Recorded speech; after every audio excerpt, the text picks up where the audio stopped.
নমস্কার, আমি Debapriya Saha. Just diet চ্যানেলের আরও একটি ভিডিওতে আপনাদের সবাইকে স্বাগত জানাচ্ছি। এখনকার দিনে বাজারে গেলে যেই সবজিটা সবার আগে চোখে পড়বে সেটা হচ্ছে এঁচোড়। এই এঁচোড় কিন্তু প্রায় প্রত্যেক বাঙালি বাড়িতেই রান্না হয়ে থাকে। বিভিন্ন রকমভাবে তারা রান্না করে থাকেন, নিরামিষভাবে রান্না করে থাকেন, কেউ কেউ আবার চিংড়ি মাছ দিয়ে রান্না করেন, কেউ কেউ আবার সেটাকে মাংসের মতন পেঁয়াজ রসুন দিয়ে কষিয়ে রান্না করেন, কেউ কেউ তো আবার এঁচোড়ের বিরিয়ানিও বানিয়ে থাকেন। প্রত্যেকটা জিনিসই কিন্তু খেতে যথেষ্ট টেস্টি হয়ে থাকে। এবার প্রশ্নটা হচ্ছে যে কিডনি পেশেন্টরা এই এঁচোড় খেতে পারবেন কিনা।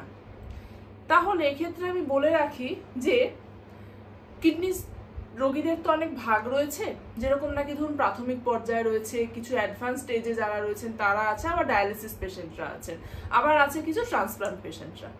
প্রত্যেকটা ভাগেরই একটা আলাদা আলাদা করে বিষয় রয়েছে।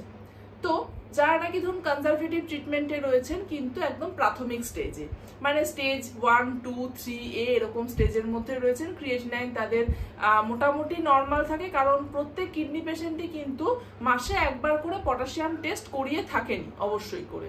তো সেক্ষেত্রে তাদের দেখা যায় যে পটাশিয়ামটা নর্মাল রয়েছে, তো তারা সপ্তাহে 1 দিন 2 দিন করে আপনারা এঁচোড়টাকে খেতে পারবেন।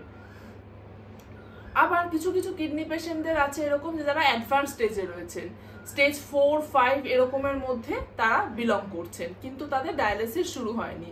তারা 10 দিনে একবার কি 12 দিনে একবার করে এঁচোড়টাকে একদিন করে খেতে পারবেন। অবশ্যই পটাশিয়ামটা টেস্ট করে থাকতে হবে মাসে একবার করে। যারা কিনা ডায়ালিসিস পেশেন্ট রয়েছেন তারা ডায়ালিসিসের আগের দিন খাবেন এঁচোড়টাকে, পরের দিন ডায়ালিসিস হয়ে গেল, সবটা ক্লিয়ার হয়ে গেল।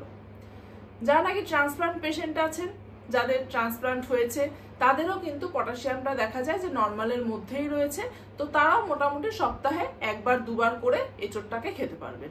এবার এই এঁচোড় প্রিপারেশনসের ওপরে ডিপেন্ড করবে যে তারা কিভাবে কি এঁচোড়টাকে খাবে। এঁচোড়টাকে বেশি তেল মশলা দিয়ে, মানে তেলটাকে ঠিক আছে দেওয়া হোক, মশলা গুঁড়োগুলো কিন্তু বেশিভাবে ইউজ করবেন না, ঠিক আছে? তো যদি বেশি মশলার গুঁড়ো ব্যবহার করা হয় সেক্ষেত্রেই তাহলে পটাশিয়ামটা আপনাদের বাড়তে পারে। গুঁড়ো মশলাগুলো মেনলি মশলা ফোড়ন দিয়ে রান্না করলেন আর গুঁড়ো মশলা সামান্য করে ব্যবহার করলেন। তো এইরকম ভাবে যদি আপনারা এঁচোড়টাকে রান্না করেন তাহলে কিন্তু আপনারা এঁচোড়টাকে খেতে পারবেন, পুরোপুরিভাবে কিন্তু আপনাদের ডায়েটের থেকে বাদ দিতে হবে না জিনিসটাকে। আশা করি এঁচোড়টা নিয়ে আপনারা বুঝতে পারলেন যে কিভাবে আপনারা খাবেন, কিভাবে আপনারা রান্নায় রাখবেন, কোন স্টেজের কিডনি পেশেন্টরা কিভাবে খাবেন।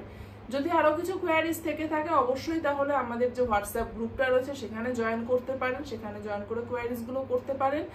আর যে আমার ফেসবুক পেজটা রয়েছে যেখানে আমি বিভিন্ন রকমের রেসিপি আপনাদের জন্য শেয়ার করে থাকি, সেই পেজটাকে অবশ্যই ফলো করবেন।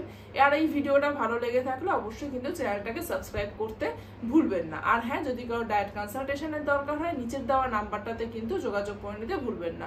অনলাইন অফলাইন দু ধরনেরই কিন্তু কনসালটেশনের ব্যবস্থা রয়েছে। নমস্কার, সুস্থ থাকুন, ভালো থাকুন।